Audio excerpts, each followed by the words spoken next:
Sí, sí, sí.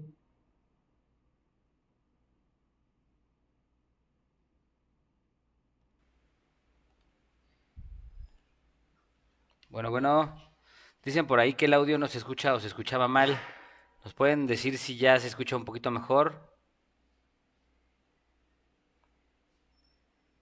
Aquí tenemos a nuestro pequeño agente de comunicaciones. ¿Listo? Perfecto, pues ya está. Pues bueno, le vamos a dar ahora sí, ya teniendo ahora sí la seguridad de que estamos transmitiendo de manera efectiva. Una disculpa a todas las personas que se están conectando.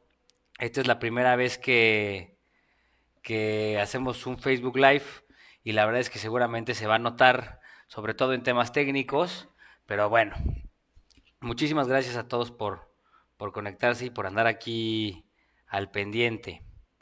Ya nada más dejen checar un último detalle y le damos fuego.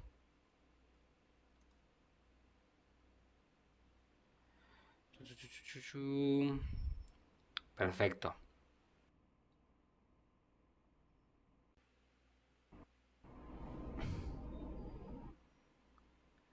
Veo que todavía sigue entrando la gente. Pues todavía me voy a esperar a lo mejor un par de minutitos más. A las 5:05 empezamos. Si quieren, primero pues empezamos presentándonos. Mi nombre es Santiago Quesada, yo soy ingeniero agrónomo y soy un delegado comercial para Masits, sobre todo en lo que tiene que ver con la parte de Querétaro, Guanajuato. Atiendo una partecita también de Morelos, Estado de México, y también en coordinación con mi compañero Gerardo Loesa, que está más en la parte de Aguascalientes, Michoacán, Zacatecas. Pues entre los dos ahí nos vamos coordinando para atender a las personas en esos estados y en otros en los que también trabajamos, pues atendiendo a las personas e intentando hacerles llegar no solamente la información, sino nuestros productos, nuestro servicio. Y seguramente, como ustedes ya sabrán, personas que se están conectando, pues nosotros somos Masits, somos una empresa encargada de lo que es la investigación y el desarrollo de variedades, la producción de semilla y la comercialización, ¿no? Nosotros, Gerardo y yo, junto también con Javier, otro compañero de nosotros, pues nos encargamos de hacerles llegar los productos, de hacerles llegar la información y de hacerles ahora sí que lo que es el servicio al cliente. Nosotros como empresa hacemos las tres cosas, la investigación, la producción y nosotros como delegados comerciales hacemos la parte de la atención a clientes y la comercialización. Ahorita, la verdad es que saliéndonos del tema comercial, nos vamos a meter sobre todo a este primer Facebook Live sobre las bases de la nutrición y la alimentación del ganado bovino. Ahora sí ya le voy a dar fuego y donde vamos a ver justamente esto, ¿no? ¿Cuáles son los principios básicos en los cuales se fundamenta la nutrición del ganado, sobre todo para lo que es la producción lechera y para la producción cárnica que nosotros tenemos en nuestras diferentes unidades productivas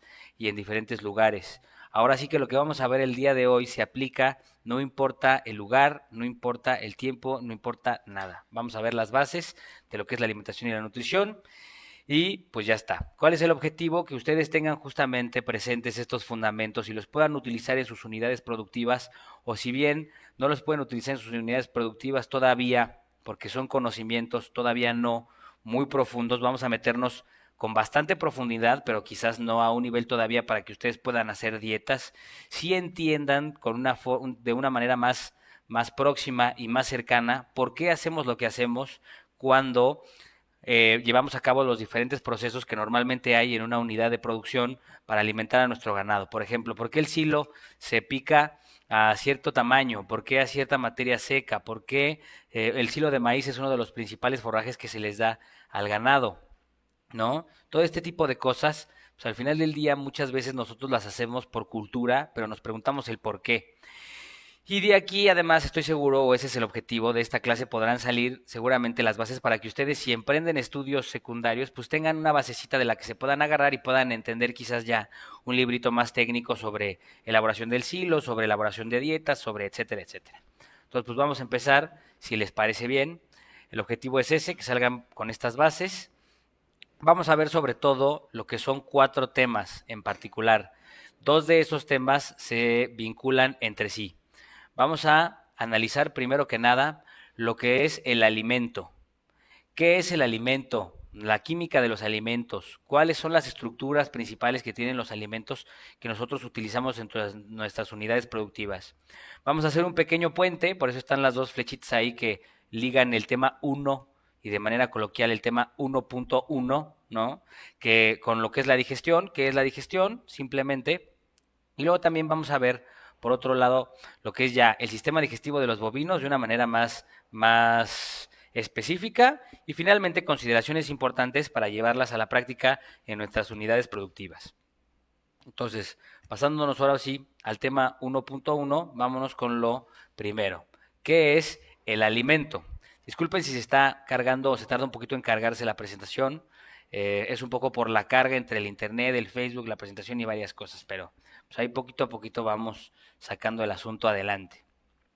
En este cursito, en este Facebook Live, vamos a definir el alimento como cualquier sustancia sólida o líquida de la que se abastece, pues ahora sí que cualquier ser vivo, y que está compuesto por moléculas que son fraccionadas en moléculas más sencillas. Hay muchísimas definiciones del alimento, pero yo quisiera que en esta clase sobre todo lo viéramos como, como moléculas complejas que nuestro organismo divide en moléculas más sencillas para utilizarlas de forma que el propio organismo lo necesite. Entonces, cualquier sustancia sólida o líquida de la que se abastece un ser vivo y que está compuesta por moléculas que son fraccionadas en unidades estructurales más sencillas para después ser utilizadas en procesos fisiológicos. Todo alimento, no importa de qué alimento estemos hablando, está compuesto normalmente por dos tipos de, más bien por dos cosas, lo que es el agua y lo que es la materia seca, ¿no? Tenemos lo que es la parte de la humedad y ya quitando toda esa parte, pues queda todo lo que está seco, toda la materia seca. Y la materia seca se puede subdividir en otras dos clasificaciones. Lo que es la materia orgánica, compuesta sobre todo, por ejemplo, de carbón, ¿no? Y lo que es la materia inorgánica.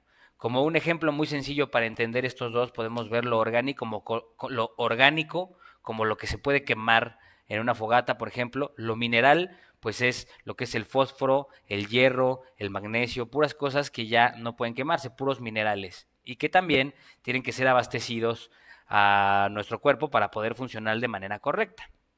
Ahora, composición en general del alimento y por otro lado también la digestión en general. La digestión consiste sobre todo, y vamos a verla en este Facebook Live, como una molécula compleja o como un grupo de moléculas complejas. Vamos a poner como ejemplo, como lo dice la presentación, una proteína que a través de un proceso de ruptura, ¿no? Al cual nosotros le llamamos digestión. Digestión, la etimología de la palabra digestión de hecho viene de dividir o separar en partes, va a romper estas moléculas complejas como si fueran una pared en varios ladrillos y lo va a convertir en unidades estructurales. Una pared hecha de ladrillo a través de la digestión, nosotros la vamos a convertir en otros ladrillos para que después nuestro cuerpo pueda utilizar esos ladrillos ya como le plazca y pueda hacer una pared de manera diferente. Vamos a ver ahorita un poquito de las estructuras moleculares de los principales alimentos y cómo se pueden utilizar para diferentes cosas. Un carbohidrato o los átomos, por ejemplo, que a lo mejor tiene un carbohidrato, se pueden utilizar para una proteína o los puede utilizar después para el ácido ¿cómo se llama? Los ácidos nucleicos para hacer el ADN, etcétera, etcétera. Ahora, es bien importante que tomemos como una consideración particular que esta clase es para los bovinos. Y los bovinos tienen una característica que es muy especial y es que no pueden, o más bien, que tienen que tienen la capacidad de digerir un alimento que los demás organismos en general no podemos y es sobre todo los carbohidratos estructurales, la fibra, los pastos, ¿sí? Entonces, teniendo como consideración esto, esta clase también sirve no solamente para el bovino, sino también para los ganados ovino y caprino, porque el sistema digestivo es bastante similar, y porque son todos estos de un grupo que tiene esta característica, que son los rumiantes, ¿sí? Los rumiantes son, como lo dice su nombre, los animales que rumian, que hacen la rumia. La rumia, de manera coloquial, sería digerir, más bien, después de ingerir un alimento, repetir varias veces y masticarlo para poder digerirlo bien, ¿no? Ahora, ¿cuáles son las diferencias entre el sistema digestivo de una persona o de un cerdo o de un animal que tenga un sistema digestivo diferente al de un rumiante? Los rumiantes, como ya lo habíamos mencionado, tienen la capacidad de digerir los forrajes, cosa que ningún otro o muy pocos otros seres lo pueden hacer, ¿sí? Y lo que van a hacer, igualito del proceso que acabamos de ver en la gráfica anterior de las paredes, estos animales van a agarrar los forrajes, la fibra, y luego lo van a dividir en unidades moleculares. Por ejemplo, los carbohidratos los van a dividir en monosacáridos, las proteínas en aminoácidos, los lípidos, etcétera, etcétera, etcétera, en diferentes cosas, pero ellos en vez de producir unidades moleculares como los demás animales o como los demás seres, van a producir de lo que salga del forraje ácidos grasos volátiles. Entonces, de su digestión van a salir dos cosas: va a ingerir forraje y otros complementos, va a pasar por su sistema digestivo y van a salir unidades moleculares de diferente índole y ácidos grasos volátiles. Y esos ácidos grasos volátiles y estos complementos se van a convertir, esos ladrillos se van a convertir en paredes que van a ser moléculas complejas, como lo pueden ser ya proteínas, ácidos grasos, etcétera, y los ácidos grasos volátiles, sobre todo, lo que van a aportarle al animal es energía. Energía para poder mantenerse y para poder desarrollar sus procesos metabólicos. Como un dato interesante, nosotros podemos catalogar dentro de los rumiantes a muchísimos animales: los venados, los alces, las llamas y las alpacas, por ejemplo, son rumiantes también. Las jirafas son rumiantes y tienen este mismo proceso y están caracterizados porque tienen un órgano que ahorita vamos a ver, que es el rumen. Tienen un rumen y por lo tanto estos animales pues rumean, ¿no? Entonces, pues eso es muy interesante. Es un sistema digestivo que en realidad es bastante común dentro de los animales que nosotros estudiamos desde que somos chicos, nada más que, pues ya el sistema digestivo ya es algo más técnico. Volviendo un poquito al alimento después de este pequeño breviario sobre la digestión, vamos a regresar a lo que son los alimentos. En realidad, en general, y estas son bases, esto es un tema básico, seguramente muchos de ustedes ya lo habrán estudiado anteriormente. Existen cuatro moléculas básicas de la vida, por decirlo de alguna forma, ¿no? Las proteínas, los carbohidratos, las grasas, y en este caso yo excluí a voluntad los ácidos nucleicos. Los ácidos nucleicos son estas moléculas a través de las cuales se sintetiza el ADN y no están tan involucradas, sobre todo en lo que tiene que ver con los procesos productivos, tanto de leche como de carne. Entonces esas las vamos a mover y para aprovechar ese tiempo vamos a meter las vitaminas, pero era importante que se hiciera esa precisión. Ahora, carbohidratos. Proteínas y lípidos serían básicamente, sobre todo, las moléculas en las que nos vamos a centrar hablando en el tema de la alimentación del ganado. Las proteínas, ya yéndonos a algo más específico, pues son estas moléculas que nosotros utilizamos estructuralmente, ¿no?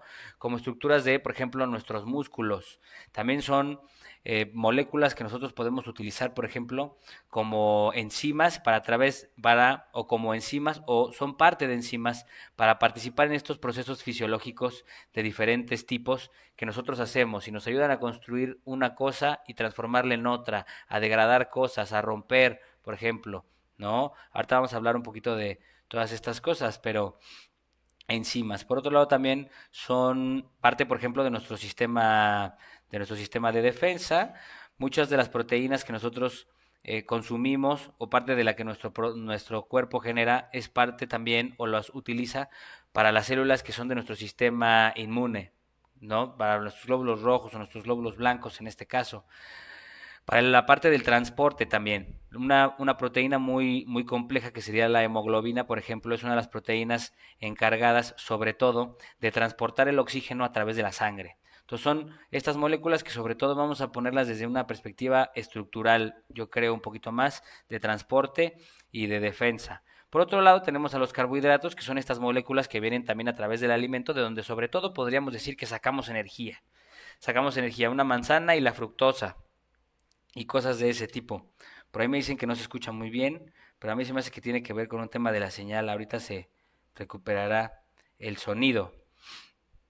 Ahorita si pueden echarme un comentario de si ya se escucha bien, porque se me hace que tuvimos por ahí un pequeño problema con la señal, pero en fin, ojalá que sí. Si no, ahorita lo checamos con más detenimiento.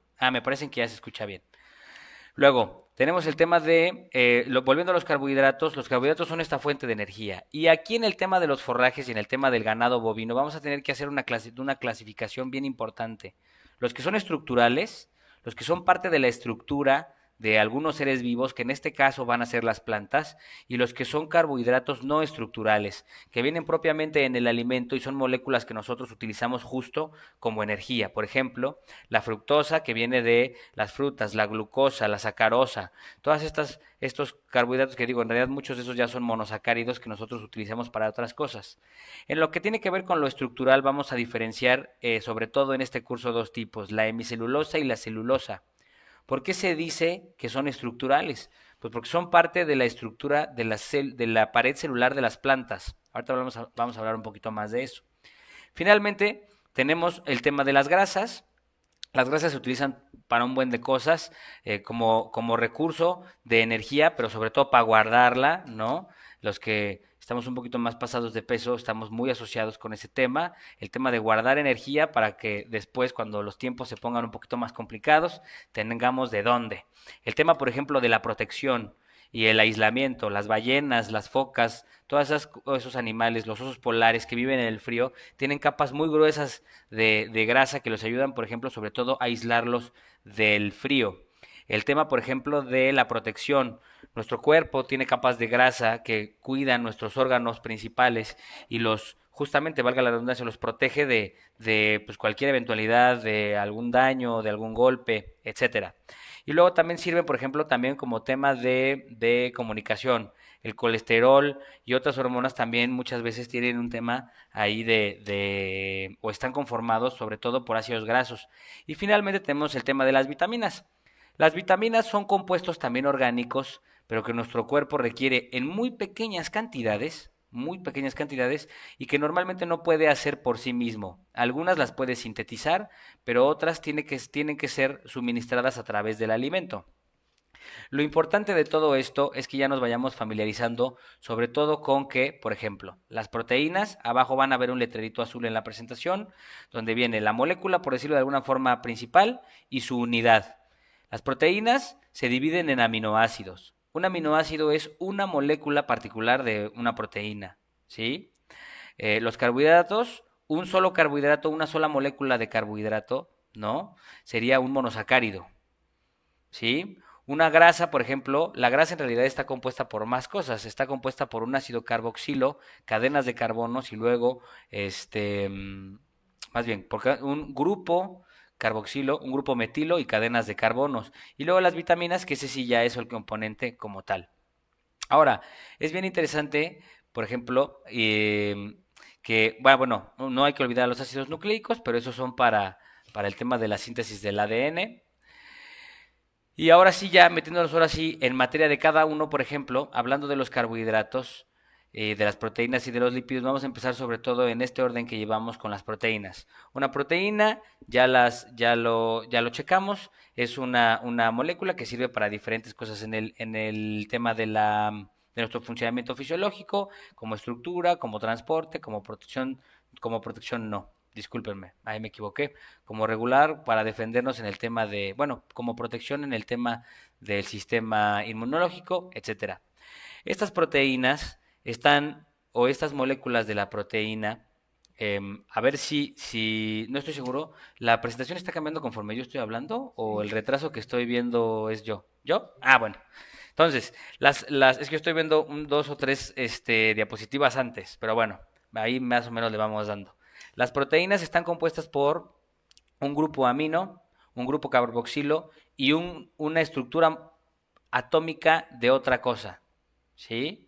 Entonces, por ejemplo, aquí en la presentación que ustedes tienen enfrente tenemos al grupo amino, al grupo carboxilo y luego esta cadena que sería H3C puede ser de otras cosas, puede ser diferente, puede ser una cadena más larga de carbonos o más corta de carbonos y entonces ya dependiendo de cuál sea esta configuración se va a hacer una u otra molécula unitaria de un aminoácido.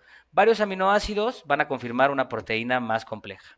¿Sí? Las cargas de los aminoácidos y las cargas de las proteínas hacen que molecularmente se junten y se hagan estas formas como de bola, como todas desordenadas unas con las otras. ¿sí? Luego tenemos algunos ingredientes proteicos. ¿Cuáles son los ingredientes que normalmente nosotros le damos al ganado para suministrarle proteína? Sobre todo tenemos, por ejemplo, el tema de las oleaginosas, ¿no? A lo mejor lo que es semilla de girasol, soya, ajonjolí. Ahorita ahí de hecho tenemos algunas, cacahuate. Son fuentes ricas de proteína con la que nosotros normalmente complementamos nuestras dietas específicamente para este punto. El tema de las pastas, ¿no? Muy, muy, muy utilizadas en el tema de las dietas. Las pastas de canola, la pasta de girasol, también aportan proteínas y algunas incluso también pueden ser una fuente de grasa, ¿no? La alfalfa y otros forrajes que tienen una función dual, tanto como forraje como fuente de proteína, puede ser una buena opción, ya que nos ayuda a tener esta doble función. Otros forrajes, por ejemplo, la avena también tiene muy buen porcentaje de proteínas. Tenemos también, por ejemplo, subproductos de la industria alimentaria, solo que con estos hay que tener mucho cuidado, porque muchas veces estos subproductos le meten olores a la leche. Entonces, pues no queremos hacer eso. Por eso dice, por ejemplo, que la harina de pescado no puede ser más del 2%. Se utiliza harina de sangre, harina de hueso, harina de esto, harina de aquello. Harina de pescado, en este caso, no más del 2%, porque entonces la leche huele a pescado y pues no queremos que el público y la gente que lo consuma pues tenga este desagrado, ¿no? Y luego también, y es muy importante que lo consideremos en esta clase, la proteína de origen bacteriano. Ahorita vamos a ver por qué la proteína que viene de las bacterias es muy importante, sobre todo en lo que es el sistema digestivo de los bovinos. Como un dato interesante, los seres vivos tenemos más células microbianas en nuestro sistema digestivo que células de tejido. O sea, todas las células que conforman nuestro sistema digestivo son menos que la cantidad de microbios que tienes en el sistema digestivo. Para aquellos que se crean muy fifís, muy limpios y muy a todo dar, bueno, pues ahí tienen un dato un poco perturbador, diría Luisito Comunica, de lo que tienen en el sistema digestivo. Tenemos más células de microbios en el sistema digestivo que células que lo conforman por sí mismo. Luego tenemos a los carbohidratos. Los carbohidratos son esta fuente de alimento que además nos van a servir en el tema de las plantas como carbohidratos estructurales. Las paredes de las células de las plantas están conformadas por celulosa, hemicelulosa en su mayoría y lignina. La hemicelulosa y la celulosa son monosacáridos y normalmente están pegados, son unidades estructurales de carbohidratos, son un carbohidrato y otro carbohidrato unidos, forman diferentes cosas. Ahorita vamos a checar un poquito de eso.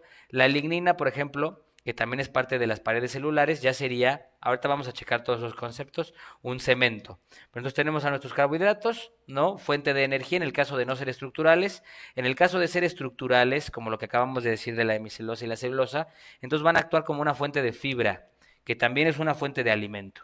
Y va a cobrar especial importancia porque es lo que justamente los bovinos sí pueden digerir a través de su sistema digestivo, que es particular que otros seres vivos no.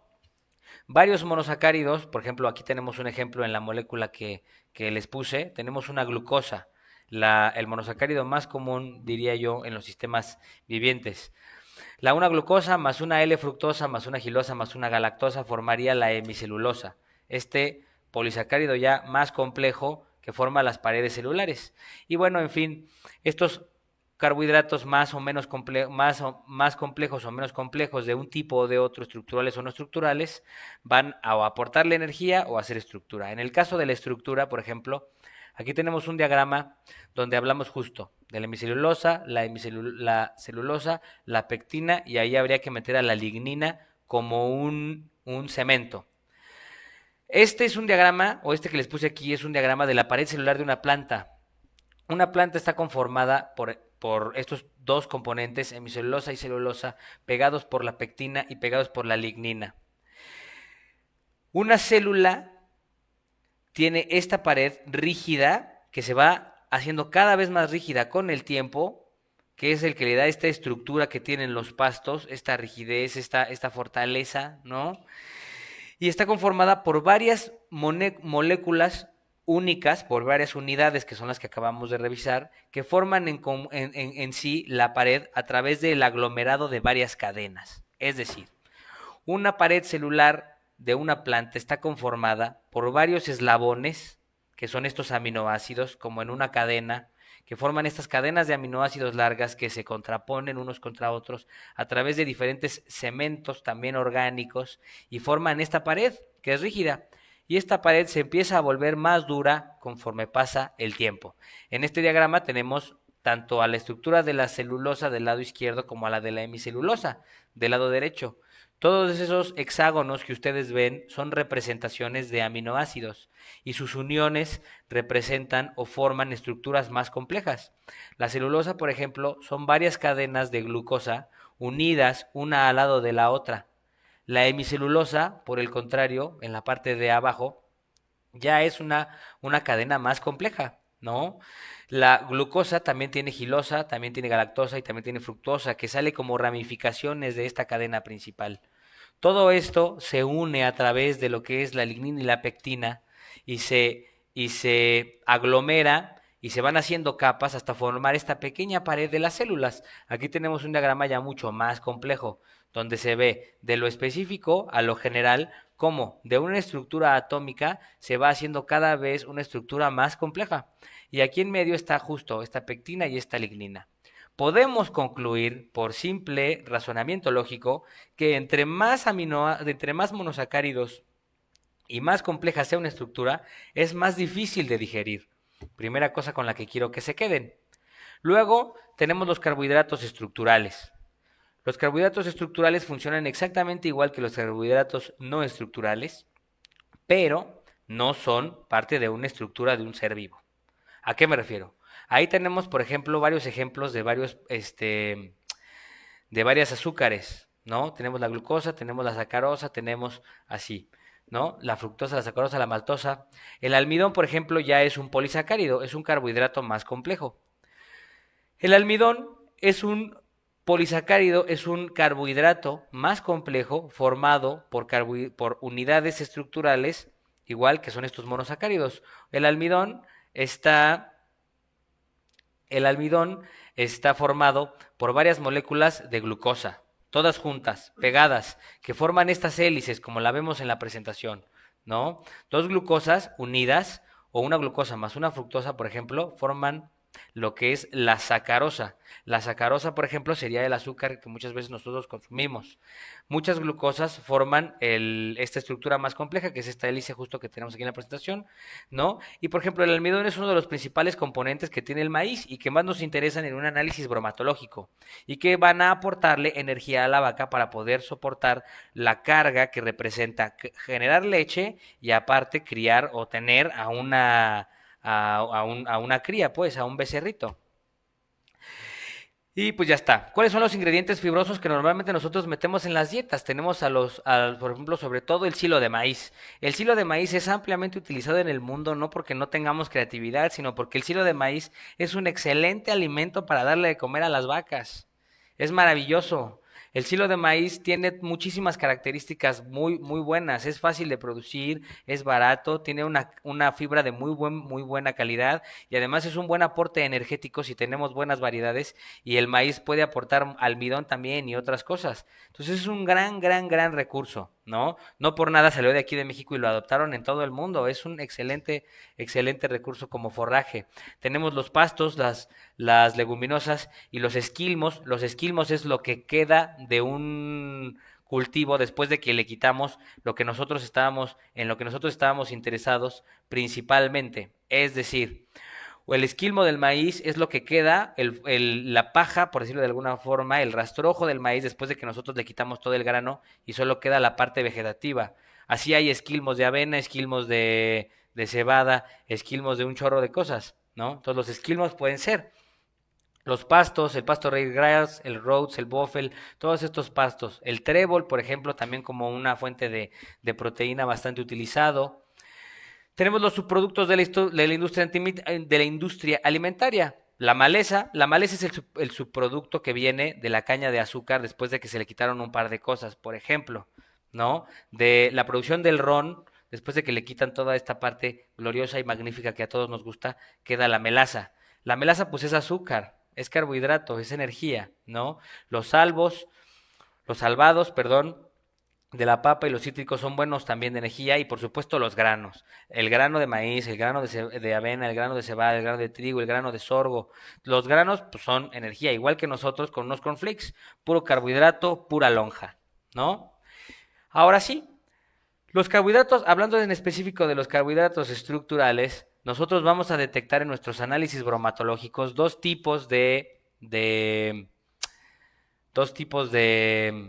recurso. Lo que es la fibra detergente neutra y lo que es la fibra detergente ácida, FDA y FDN. Estos indicadores, nada más como un dato curioso, nos van a decir qué tan digerible o qué tan poco digerible es es un forraje.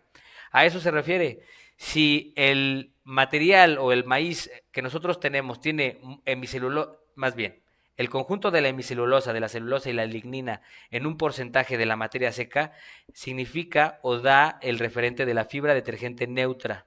¿Sí? De hecho, es fibra detergente neutra porque es fibra que se puede disolver en un detergente neutro, pero eso da igual. El punto es que está conformada por estas tres cosas. Eso nos va a decir, en general, cuánta fibra tiene nuestro forraje, cuánta fibra tiene nuestro alimento. Y después va a dar, o siempre, casi siempre da un segundo indicador que es la fibra detergente ácida, la FDA. Y eso nos va a dar el porcentaje dentro de la fibra que tenga más lignina y más hemicelulosa. ¿Por qué? Porque más lignina y más celulosa. ¿Por qué? Porque entre más celulosa y más lignina tenga, menos digerible va a ser un alimento. Las paredes celulares y las plantas en general, conforme a la planta va avanzando en su desarrollo, va haciéndose cada vez más dura. Por eso es importante, por ejemplo, cosechar el silo de maíz a una buena madurez, porque si no, entonces ya cada vez va a ser menos digerible y va a aportarle cada vez menos energía a nuestro ganado. Entonces, en fin, esto nada más era como un referente. Nosotros cuando vemos un análisis bromatológico vemos estos dos datos y a eso es a lo que se refiere. ¿Qué tanta fibra, qué tanta hemicelulosa, celulosa y lignina hay en mi alimento? Y por lo tanto, ¿qué tan poco digerible es por la presencia de celulosa y lignina que son menos digeribles en el alimento per se? Ahora, dato interesante, y aquí es donde ya nos empezamos a meter en las cosas que son más importantes. Los carbohidratos estructurales no pueden ser digeridos por ningún organismo pluricelular. O sea, solo los organismos unicelulares, algunas bacterias, algunos hongos, algunos protozoarios, algunos tipos de células así como unidades, pueden hacer esta digestión, ¿no? La lignina prácticamente, como ya lo vemos, no es digerible. Entonces, ahora sí, finalmente tenemos a los lípidos, que son estas cadenas con el grupo metilo, el grupo carboxilo y el grupo de carbono.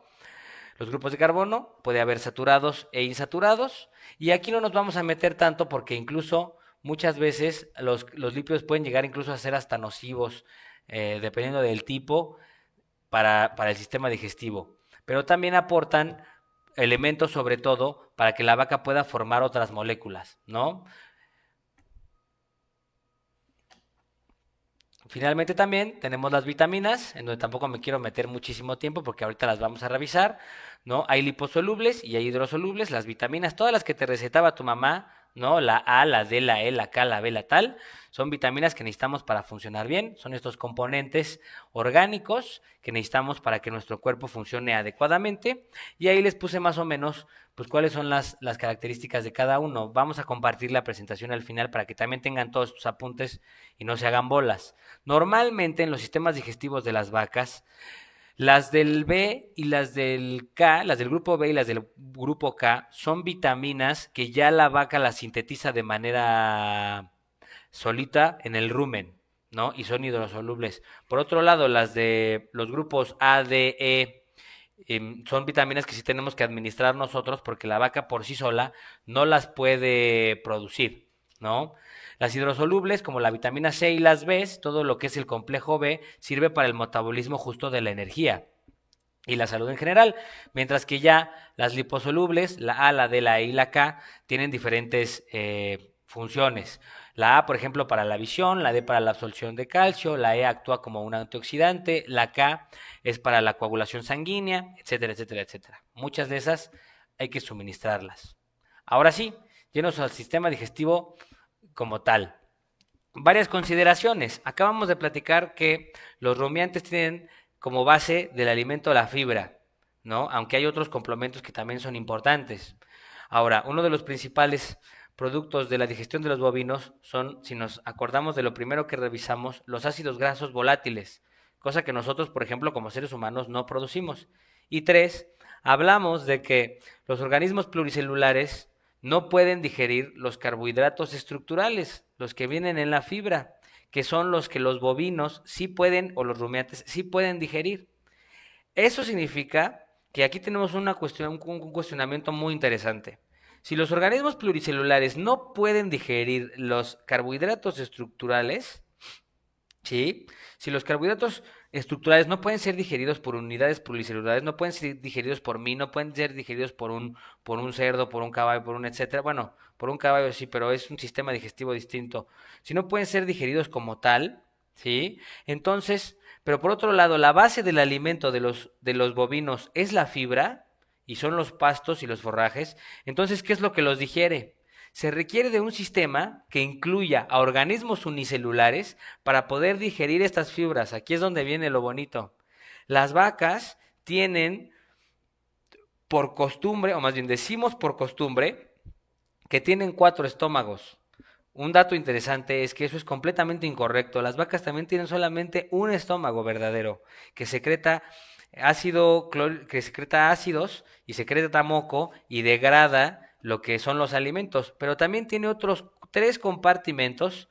Dos de esos compartimentos son un complejo, el retículo y el rumen, y por otro lado tienen el omaso, que van a participar en esta digestión, pero haciendo diferentes cosas. Un estómago estrictamente lo que hace es digerir y degradar las moléculas para convertirlas en moléculas más sencillas que nuestro cuerpo después pueda aprovechar por sí mismo.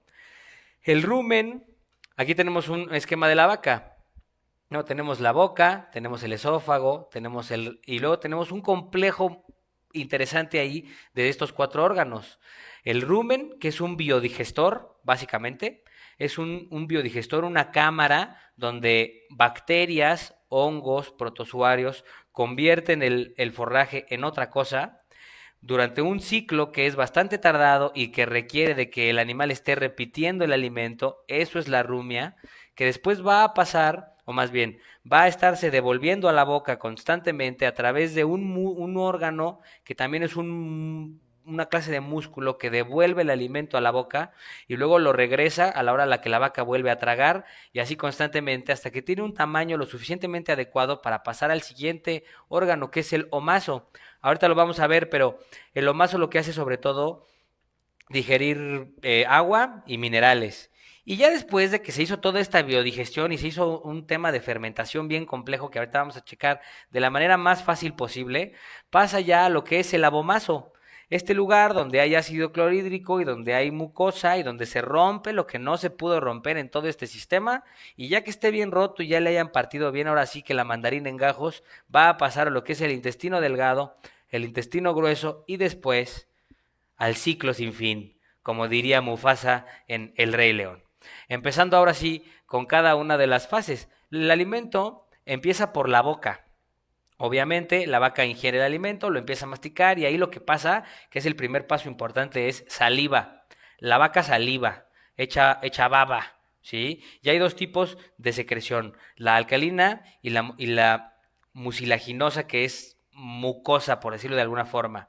La alcalina simplemente son, ahora sí que como un alcacércer para nosotros, ¿no? Como lo que serían sales, cuando andamos ahí con un tema de indigestión o alguna cosa así, son bicarbonatos, son fosfatos, carbonatos, etcétera.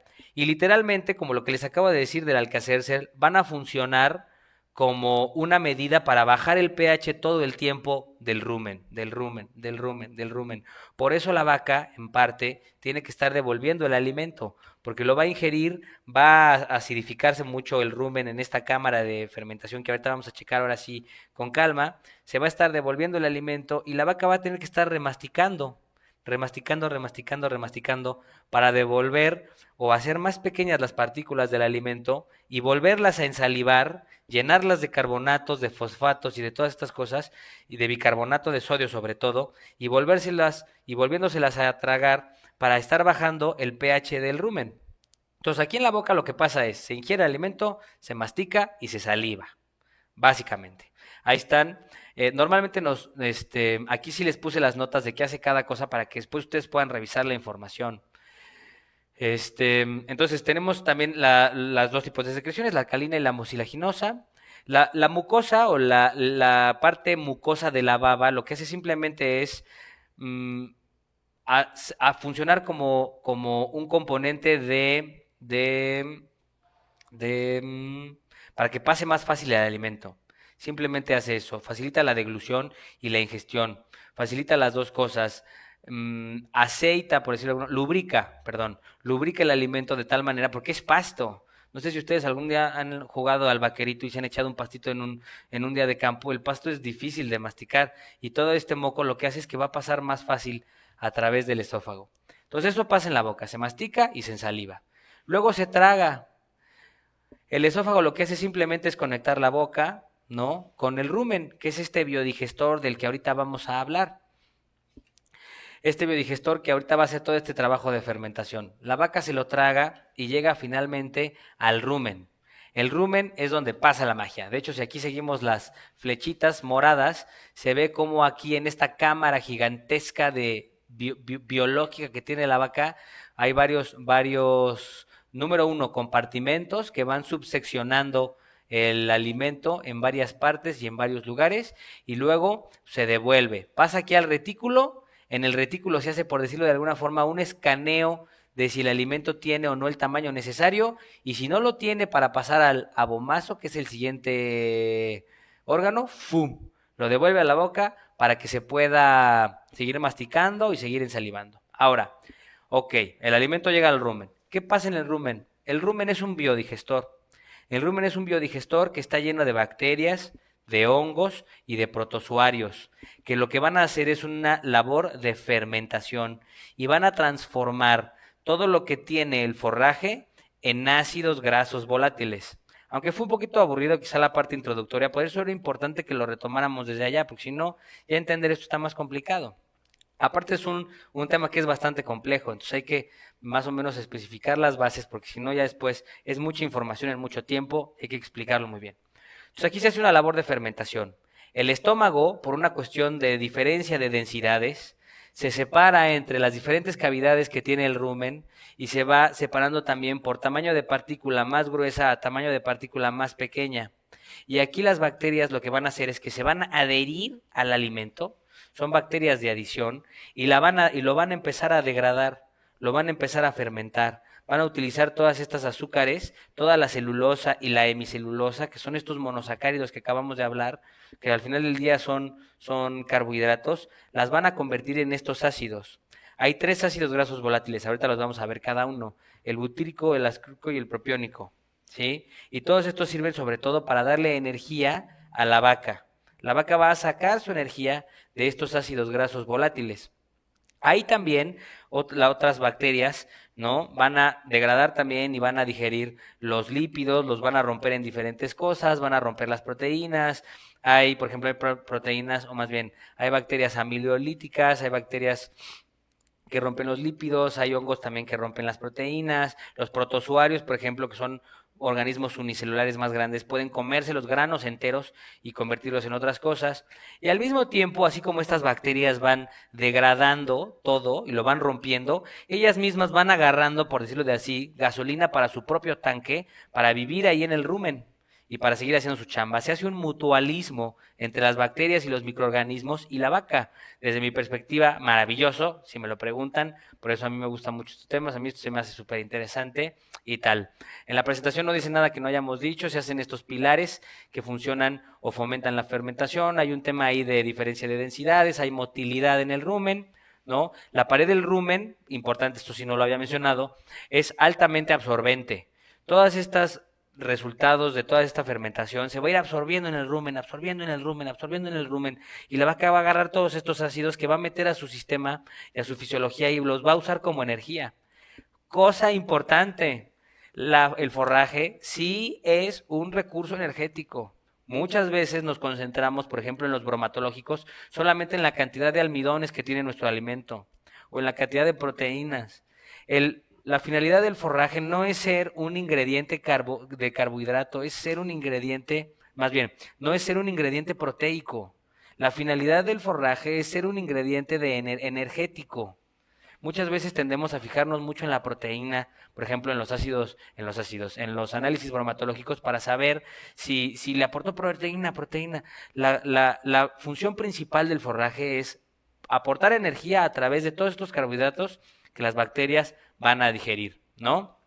Que van a convertir en otras cosas. Tenemos estas bacterias de superficie, ya lo dijimos. Tenemos las bacterias que rompen las bacterias amilolíticas, que rompen los aminoácidos, los protozoarios que tienen la capacidad de ingerir los granos enteros, las hifas, que son estos hongos, ¿no? Que también se adhieren a las paredes de las proteínas, no solo se transforman o no solo se digieren los forrajes o los carbohidratos, también se meten a las proteínas, a los lípidos, a un chorro de cosas, ¿no? Y los van rompiendo. Las hifas, por ejemplo, actúan sobre las proteínas y las dividen hasta convertirlas también en aminoácidos. Y bueno, en fin, lo que ya dijimos, los productos del desecho son los ácidos grasos volátiles. Los productos de desecho de las bacterias van a ser los productos que la vaca va a agarrar, ¿no? La glucosa, los aminoácidos, los ácidos, las cadenas de carbonos, los grupos aminos y los grupos carboxilos de los ácidos, ¿cómo se llaman? De los ácidos grasos, etcétera. Todo esto va a ser absorbido en el rumen y lo que no se pueda, porque ya es demasiado fuerte, lo van a pasar a la siguiente fase de ruptura, que es el estómago. Pequeña consideración muy importante.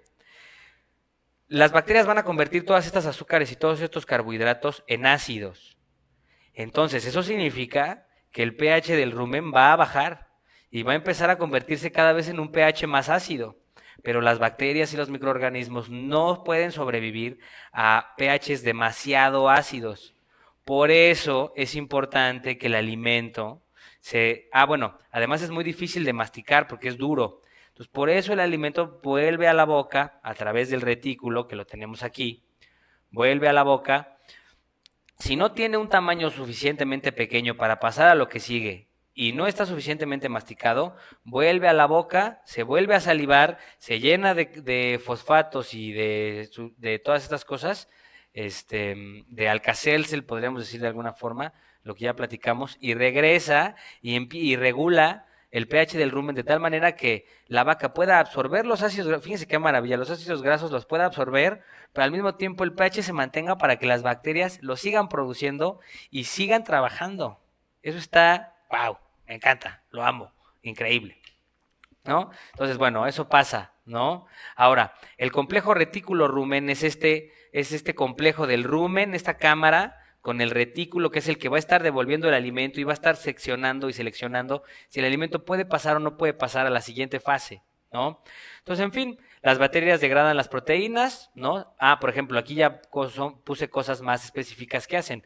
Por ejemplo, las proteínas se separan en su grupo amino y estas se utilizan para otro tipo de cosas, ¿no? Y son absorbidas también por el animal ya como grupo amino particular. El grupo carboxilo se absorbe de manera particular. Las cadenas de carbonos, de nitrógeno se utilizan de manera particular. Y ya después la vaca los utiliza para hacer ácidos grasos, para tal. Los subdivide en moléculas unitarias para hacer luego moléculas complejas. Otra cosa que es muy importante y es parte de lo que me encanta, ¿no? Y espero que les encante a ustedes también. Pues obviamente pues están todas estas bacterias acá en este sacote biológico trabajando y echándose su chamba y pues más de alguna se irá. O sea, más de alguna se va y sigue y se va por el sistema digestivo y ya se fue. La vaca saca muchas de las proteínas que utiliza para sus sistemas fisiológicos de las bacterias que pasan del rumen al estómago y a los siguientes pases del sistema digestivo. La bacteria, más bien la proteína bacteriana, es proteína de la mejor calidad. Entonces, en realidad es interesante que si lo vemos desde esta perspectiva, nosotros estamos alimentando en realidad a las bacterias del rumen, no a la vaca particularmente. y de que nosotros alimentemos bien, con buen forraje a estas bacterias, la proteína que nuestro animal va a adquirir por la calidad de las bacterias que va a ingerir a sí mismo, ¿no? Va a ser mejor. Eso está bien interesante. La vaca come bacterias en realidad, aunque no lo sabe. Muchas de estas bacterias pasan. Ahora, ¿cuántas bacterias tienen que pasar? Bueno, pues pasan muchísimas. Ahorita les voy a dar un dato muy interesante, pero en sí. Ahora, estos ácidos grasos volátiles, que son el resultado de lo que pasa solo en el rumen, ya son los que proporcionan energía y se utilizan para que la vaca pueda hacer sus procesos fisiológicos, ¿no? Proporcionan energía y se utiliza como sustrato para la síntesis de grasa y colesterol.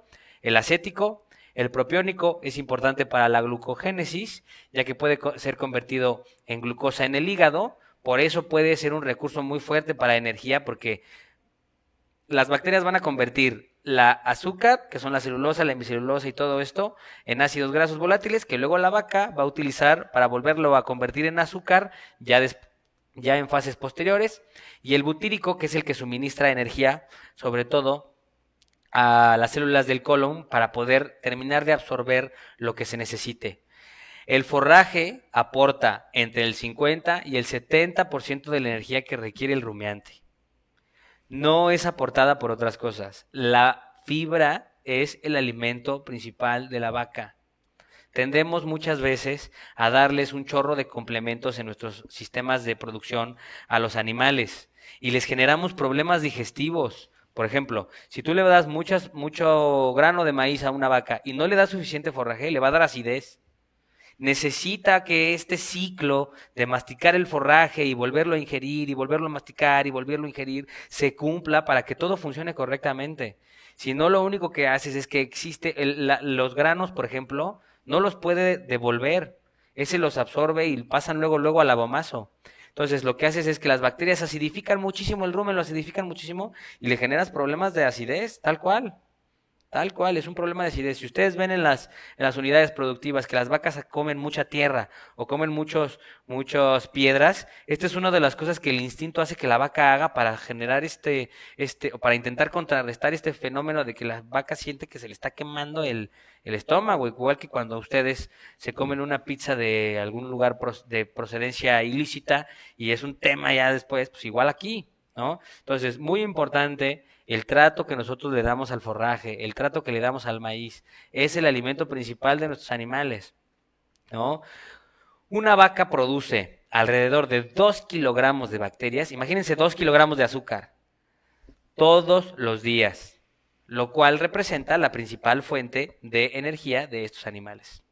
Digo, de energía de proteína, o una de las principales fuentes de proteína de estos animales. 2 kilogramos, imagínense 2 kilogramos de un organismo tan chiquito que cabe en la punta de un alfiler. Es una cosa increíble, ¿no?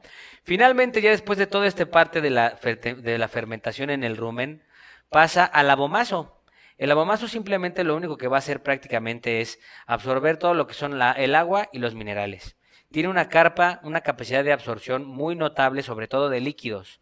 Aquí en la foto, eso no lo dice en la presentación, pero pues anótenle por ahí. Aquí en la foto podemos ver que tiene pliegues, muchos pliegues. Esos pliegues, hablando de pliegues, ahorita terminamos, pero esos pliegues, básicamente igual que en el intestino, un segundo, perdón, igual que en el intestino, aumentan la superficie de absorción. Por eso tiene esta capacidad de absorción muy notable. Cosa importante también, que no se me puede olvidar porque esto sí es importantísimo. Me voy a echar otra tosidilla, un segundo.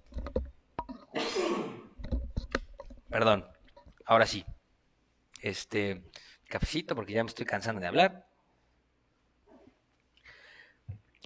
Las bacterias que están en el rumen son bacterias que se adhieren a la superficie del forraje.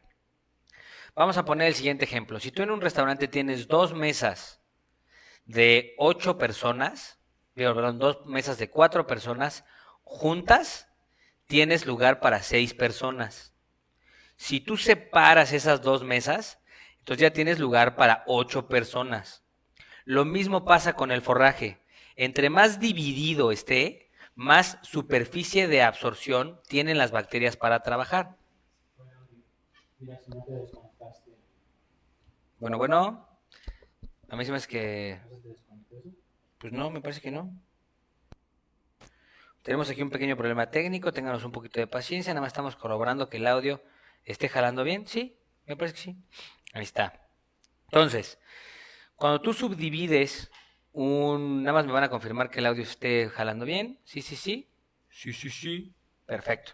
Cuando tú subdivides una partícula en pedazos más pequeños, tú lo que haces es aumentar la superficie en la que las bacterias se pueden adherir para que tengan una labor de fermentación más eficiente. En vez de que quepan 6 bacterias en esas dos mesas, ya caben 8 bacterias. Lo mismo pasa. Por eso es importante que nuestro forraje esté bien fragmentado. Nada más hice ese pequeño paréntesis para que no se me fuera. Pero bueno, volvemos a lo maso.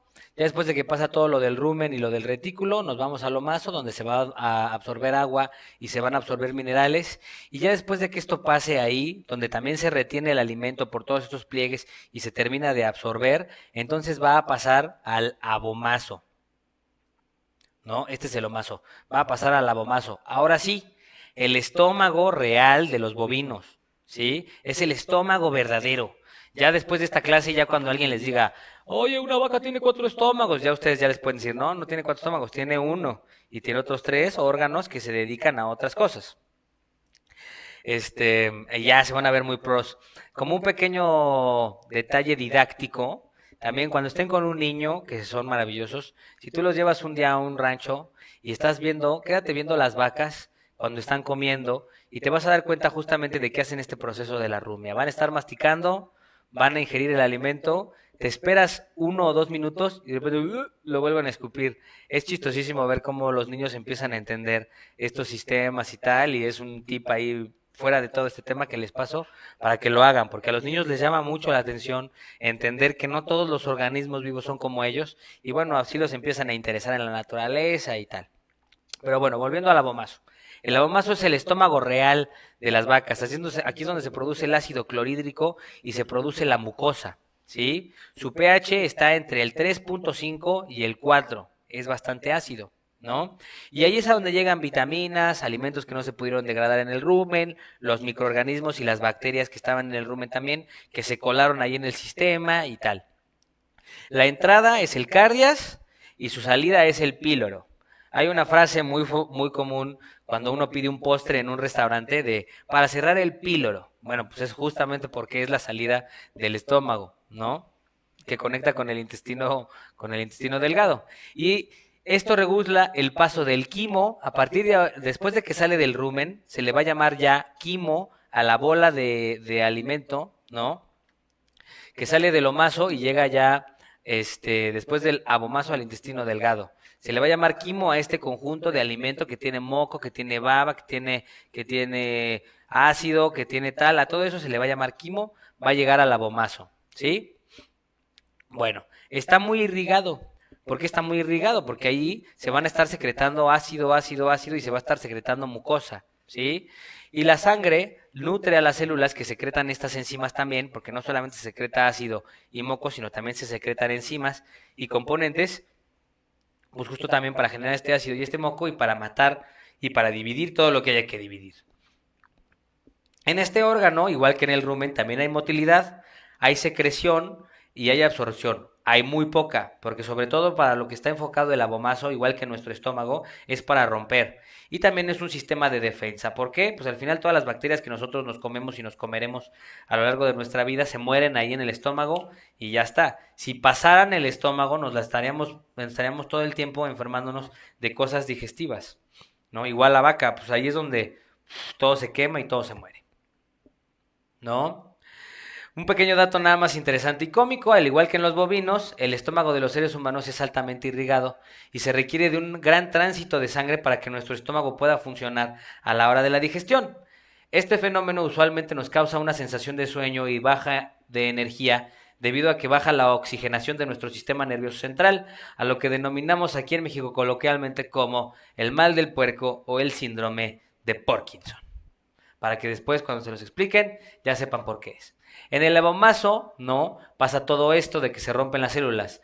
El ácido se va preparando, la vaca se va preparando desde que empieza a oler el alimento y desde que empieza ya a percibir que ahí viene la máquina y desde que empieza, es más, cuando ya viene la máquina para darles de comer, se empieza a oír cómo empiezan a mugir y a mugir las vacas, porque ya empieza todo esta estimulación, ¿no? La estimulación cefálica, a la que se le llama, que es esta estimulación del cerebro. La vaca empieza a asociar los fenómenos, el olor, el color, el sonido con el alimento y entonces empieza a preparar.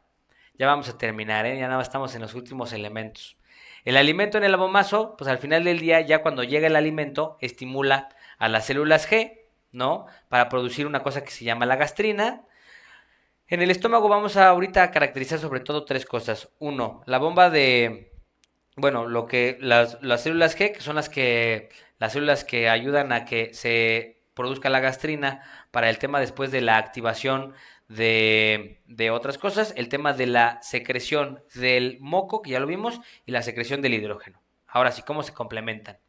Pues el alimento ya en el abomazo estimula la producción de estas células G, que así se llaman, células G, para producir gastrina. Por eso se llaman células G. Y luego hay una hormona que estimula a las células centrales y parietales para producir el pepsinógeno y el ácido clorhídrico respectivamente. El pepsinógeno es un componente que es activado. Perdónenme, un segundo. El pepsinógeno es activado por el ácido clorhídrico como pepsina. Esta enzima, ¿no? Pues ya es capaz de romper proteínas más complejas y dividirlas en aminoácidos. El ácido clorhídrico, a su vez, es las ayuda a que se desnaturalicen. Después ya del abomazo y de que pasa toda esta parte, ¿no?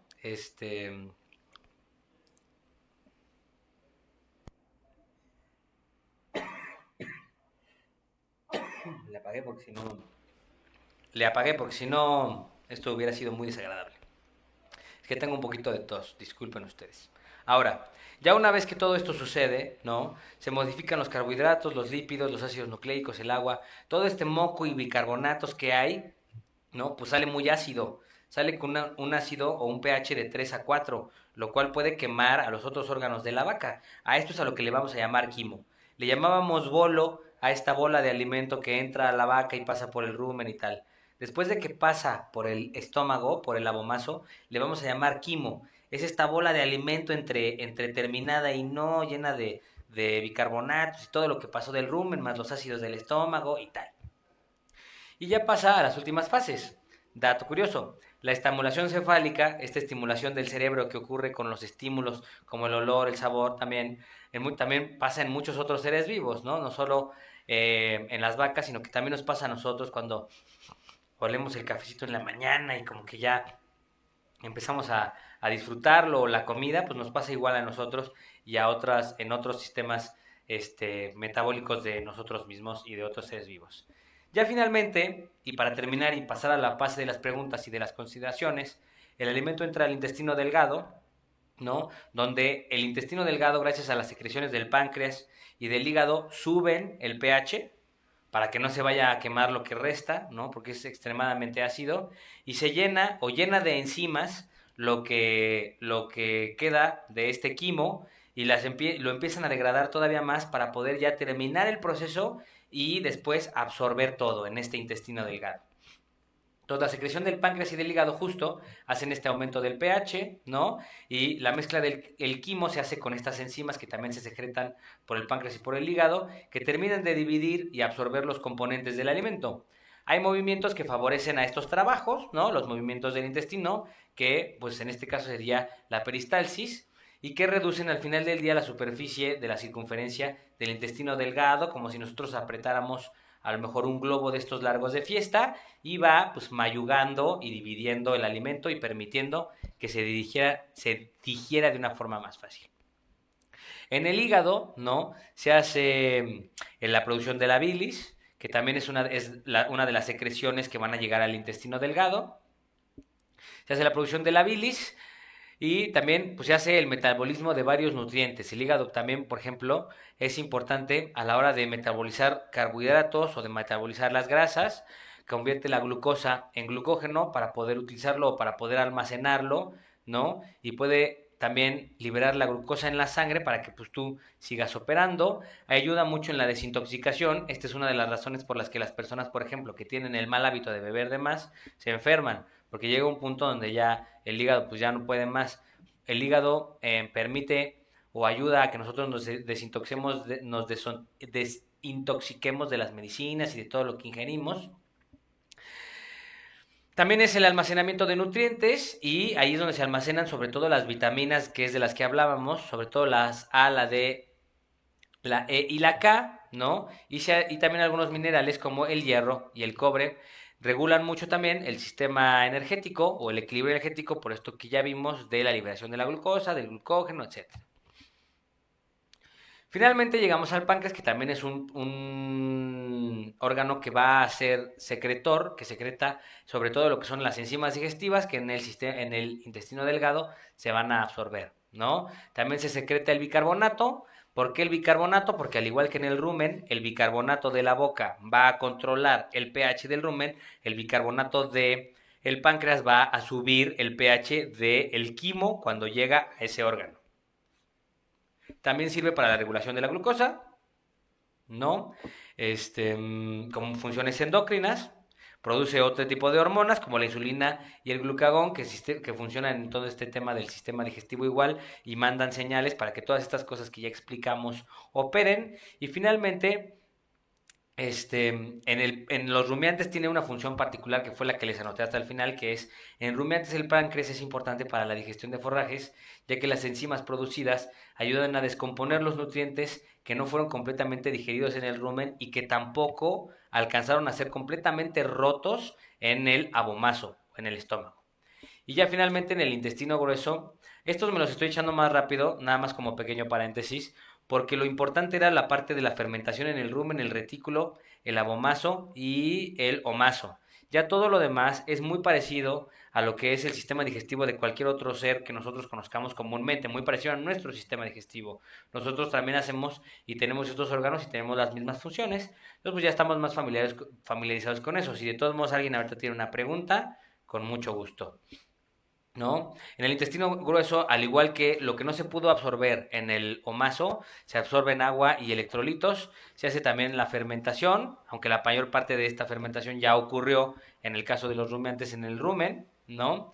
Y pues también alberga microorganismos que continúan descomponiendo todos estos residuos que no se alcanzaron a digerir, que no se alcanzaron a romper y que tampoco se digirieron ni se degradaron en las enzimas o por las enzimas del intestino delgado. Se producen las vitaminas, ya lo habíamos visto, sobre todo las B y las K en el tema de los bovinos, y también se hace la regulación del equilibrio del ácido con las bases, ¿no? ¿Cómo funciona esto? Absorber y secretar bicarbonato y otros electrolitos también para seguir regulando el pH del quimo, ¿no?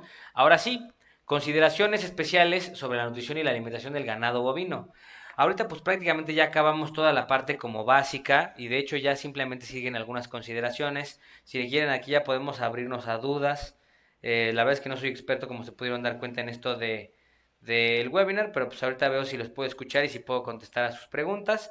Pero bueno, las consideraciones, si no, ya me dijo aquí mi querido Adria que me las pueden escribir en los comentarios. Y ya para terminar, simplemente consideraciones importantes, ¿no? Es verdaderamente importante, después de lo que acabamos de revisar, es verdaderamente importante que el alimento de nuestro ganado esté compuesto sobre todo por forraje, de buena calidad y en una buena proporción. No hay que emocionarnos con los complementos que también son muy importantes, pero que no sobrepasen un porcentaje, porque si no entonces podemos generar estos problemas digestivos. Los bovinos sobre todo se alimentan de forraje y claro que hay que complementar con ingredientes proteicos, con ingredientes energéticos, con otros ingredientes para que pueda obtener toda la energía que requiere para tener un sistema de producción de alto potencial. Pero el alimento principal es el forraje. Entonces, forraje de buena calidad, bien picadito, ¿no? Bien cosechado. Poner especial atención en los procesos, por ejemplo, de la cosecha de silo y el picado, de tal manera que nos aseguremos que pues esto está haciéndose de manera eficaz y se está haciendo bien y se están fraccionando los trozos pequeños, se están rompiendo los granos del maíz para que la vaca los pueda absorber, ¿no? No mayor, diría yo, a 1 pulgada como máximo, porque entonces ya la superficie de absorción se puede volver más complicada, etcétera, y que los granos de maíz sí se rompan a la hora del silo. Yo la verdad es que voy a muchas cosechas de silo, a muchísimas, y es bien raro ver a los dueños de los ranchos en las cosechas del silo. Muchas veces sí lo revisan cuando yo no los veo, pero en muchos casos no. Y es bien importante porque ahí se hace una gran parte de la producción, sobre todo si tú estás preocupado no solo por producir maíz, sino porque el silo lo vas a consumir, es bien importante que esté bien picado y si no te lo pican bien, hacer ahí las correcciones que sean necesarias, pero tiene que ser un silo de un buen tamaño, de 1 pulgada como máximo, ¿no? Y los granos de maíz tienen que estar bien presentes ahí y tienen que estar bien picaditos. Si no, entonces todo esto afecta en la digestión del animal. Tiene que estar cosechado a tiempo. Muchas veces nosotros pensamos o hablamos, por ejemplo, de materia seca, hablamos de que la materia seca es porque si no, entonces hay mucha humedad y se puede pudrir por hongos y puede haber un drenaje de agua excesivo y va a ser difícil controlar el tema de la humedad y se pueden hacer charcos, etcétera. El tema de que se coseche a la materia seca de un 32-33% es más una cuestión de nutrición que una cuestión logística. Los problemas logísticos se pueden resolver con un buen sistema de drenaje y ya. El tema es un tema nutritivo. Si tú excedes el tiempo en el que deberías de cosechar un silo y está demasiado seco, se va a lignificar y la digestibilidad de ese producto que tú estás haciendo y que tanto trabajo te costó, por lo menos unos 4 meses, se va a perder porque no lo va a absorber la vaca como debería, porque ya está lignificado y porque ni siquiera las bacterias lo van a poder deshacer. Entonces, que esté bien cosechado. Yo sé que hay temas de suelo, de que ya llovió, de que no nos dio piso, de que no llegue el de la máquina. Todo esto, nadie está obligado a lo imposible, pero intentar cuidar estos procesos lo más que se pueda. Muchas veces ya estamos cansados del maíz y ya al final del ciclo ya que lo cosechen y ya. Pero hay que terminar de cerrar, hay que cerrar. Cerrar es importantísimo, porque si no ya valió que no. Este, cosechar el maíz a tiempo es fundamental. Em, es necesario que se haga una buena selección de variedades, ¿no? Y dedicarle tiempo a los análisis. Nosotros aquí en Masits, digo, no es comercial el Facebook Live, pero pues vamos a hablar de nuestras experiencias y de lo que nosotros hacemos, eso es natural. Nosotros normalmente en Masits les ofrecemos a los productores, siempre que cosechan un material nuestro, e incluso a veces de la competencia, que nosotros les mandamos a hacer el análisis bromatológico. Ahorita contesto las preguntas, ¿eh? Este, ah, al final. Este, ¿En qué estaba? Ya se me fue el avión, caray. Es necesario que se haga una buena sección, y hacerles los análisis bromatológicos. Y hay que dedicarle tiempo a la investigación, meter varias variedades y tener a un asesor que sepa y que te ayude a identificar cuáles son las variedades que más te sirven. Nosotros hacemos eso muchísimo. Ponemos varias variedades en una unión productiva y le ayudamos a identificar al productor qué hace y cuál es la variedad al que más le gustó en un determinado lugar y luego los acompañamos en las cosechas, les mandamos a hacer en la medida de lo posible análisis bromatológicos para ayudarles a que todo este proceso se cumpla bien. Si no, entonces todo el trabajo que tú hagas después o todo el trabajo que tú hayas hecho antes no va a servir de nada. Hay que cerrar. Qué bueno que lo fertilizaste, qué bueno que lo regaste, qué bueno que le echaste ganas, qué bueno que trabajaste bien. Hay que cerrar, hay que cerrar, hay que cerrar. Es como si al final del día nosotros, o sea, es como si hiciéramos un pastel y dedicáramos todo el tiempo del mundo al pastel y se nos quemara al final en el horno, pues no sirvió de nada todo lo demás. O sea, aquí tener mucho cuidado con eso, hacer esta selección bien de variedades, preguntar, ya conociendo estas bases, les voy a dejar la presentación para que se metan y la estudien, porque obviamente tanta información tan rápido, a lo mejor no lo expliqué de la mejor manera, espero haberles dado una buena clase en este sentido, ojalá que sí, pero pero tener estas consideraciones presentes, ¿no? Y meterse a estudiarle un poquito más y tal. Dedicarle a la investigación, qué variedades sí funcionan, cómo salió bromatológicamente hablando y además de eso, si me pueden ayudar a gestionar el tema de la cosecha y estar pegados para que salga un buen silo, ya le pegamos, ya le pegamos. Y finalmente, ¿no? Buscar herramientas que nos permitan ser más eficientes y más eficaces en la operación de nuestro sistema productivo.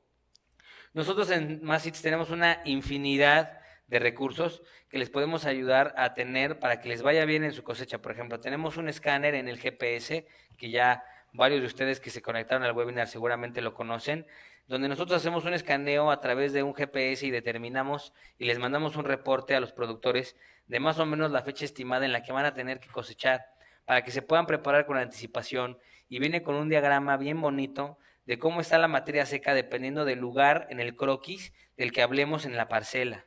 Entonces, utilizar todos estos, no tienen que acudir a los nuestros, que si pueden, pues por supuesto, encantados, aquí estamos para servirles y para ayudarles en todo este proceso, pero buscar estas herramientas que nos ayuden a lograr estos objetivos, acudir a los análisis bromatológicos, a los análisis de suelo para tener buena nutrición, acudir a todas esas tecnologías, porque muchas veces tendemos a irnos por la tentación de hacer lo que se hace comúnmente o por cultura. Y no, es que así lo hacía mi abuelo, sí está muy bien, pero ya mucha gente después de tu abuelo se dedicó a investigar cosas que funcionan muy bien y están muy padres. Entonces, todas esas pregúntenoslas. Está lleno. Nosotros, por ejemplo, ahorita queremos hacer un canal de Facebook, por eso el webinar está aquí, más vivo, con más actividad, donde podamos resolverles todas estas dudas. Entonces, escríbanos. Oye, a ver, ¿qué cosa me recomiendas para esto? ¿Qué cosa me recomiendas para aquello? Etcétera. Entonces, eso. ¿No?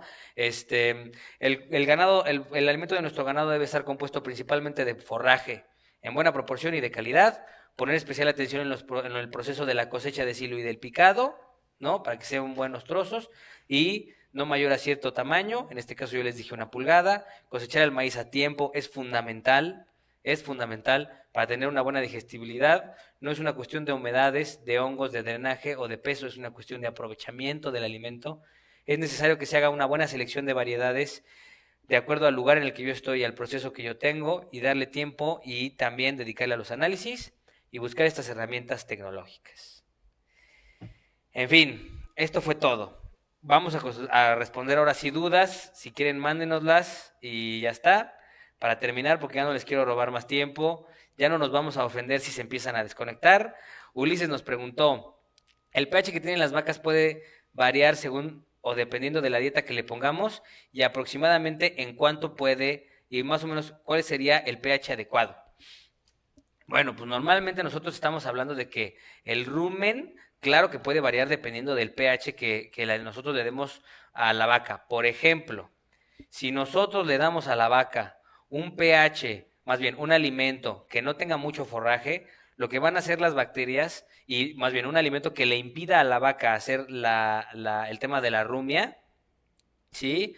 Lo que va a pasar al final del día es que van a generar mucho ácido a las bacterias y se va a acidificar muchísimo.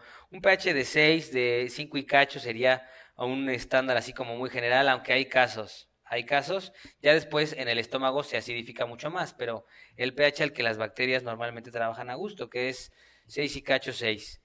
¿Alguna otra pregunta?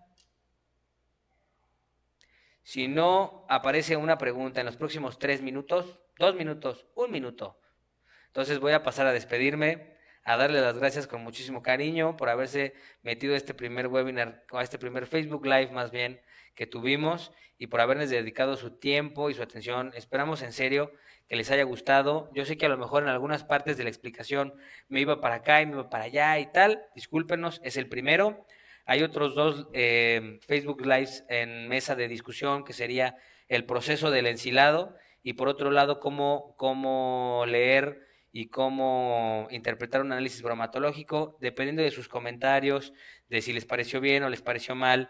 Vamos a ver si los hacemos o no y de qué tanto éxito tengamos. Ojalá que salga bien. Y sin más preguntas en el recuadro, pues ya nos vamos. Cuídense mucho y ahora sí que